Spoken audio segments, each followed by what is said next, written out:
নমস্কার, আমি অমরনাথ। আশা করি সবাই ভালো আছেন। আচ্ছা, একটা কথা জিজ্ঞেস করছি। আচ্ছা, বলতে পারবেন এই যে শতাব্দী প্রাচীন ব্যাংকিং ব্যবস্থাটা, সে যে কোনো দেশে হতে পারে, ইরেসপেক্টিভ অফ কান্ট্রি, সেটার মূল কাঠামোটা দাঁড়িয়ে আছে কিসের ভিত্তিতে? হ্যাঁ, মানে টেকনিক্যাল চেঞ্জেস হতে পারে, প্রত্যেক দশকে প্রত্যেক সময়ের অনুসারে টেকনিক্যাল চেঞ্জেস হয়। সিকিউরিটি সিস্টেমকে এনহ্যান্স করে ব্যাংকিং, মানে উন্নত মানের করে, আরও উন্নত মানের করে। কিন্তু বেসিক যে মূল যে কাঠামোটা, সেটা কোন ইনগ্রেডিয়েন্টের, কোন উপাদানের উপর দাঁড়িয়ে আছে? আমি যদি বলি সেটা বিশ্বাস। হ্যাঁ, ঠিক শুনেছেন, যে সূক্ষ্ম জিনিসের উপর ব্যাংকিং কাঠামোটা দাঁড়িয়ে আছে এই শতাব্দী প্রাচীন, সেটা হচ্ছে বিশ্বাসের উপর। কেমন করে? আসুন, আমি নেক্সট কয়েক মিনিটে আপনাদেরকে বোঝাবার চেষ্টা করি কিভাবে জিনিসটা হয় প্র্যাকটিক্যালি। ধরুন আমার কাছে, হ্যাঁ, এই আমার কাছে ধরুন 100 টাকা রয়েছে সঞ্চয়ে। আমি সেই টাকাটা নিয়ে ধরে নেওয়া যাক এসবিআই ব্যাংকে জমা রাখলাম। এসবিআই আমার নামে সেটাকে নথিভুক্ত করলো এবং দেখানো হলো যে আমার সেখানে গচ্ছিত 100 টাকা রয়েছে। এসবিআই এবার অপরচুনিটি যখন পাবে, এসবিআই সেই টাকাটাকে তো লোন দেবে, সে টাকাটাকে নিশ্চয়ই ফেলে রাখবে না। সে ধরে নেওয়া যাক লোন দিল মিস্টার একে। মিস্টার একে সেই 100 টাকাটা সে লোন দিয়ে দিল। ইতিমধ্যে আমি কি করলাম? ব্যাংক অ্যাকাউন্টটাকে বন্ধ করে দিলাম।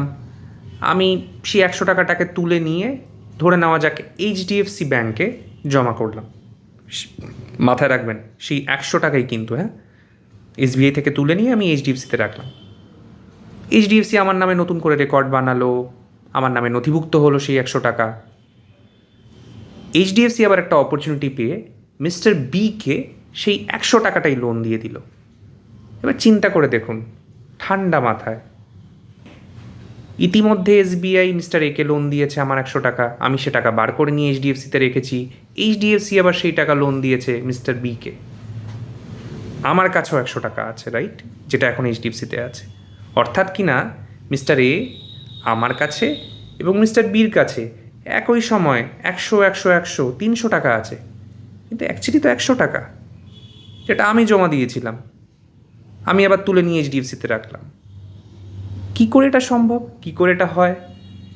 এইখানেই সূচনা লগ্নে যে কথাটা বললাম, বিশ্বাস কাজ করে।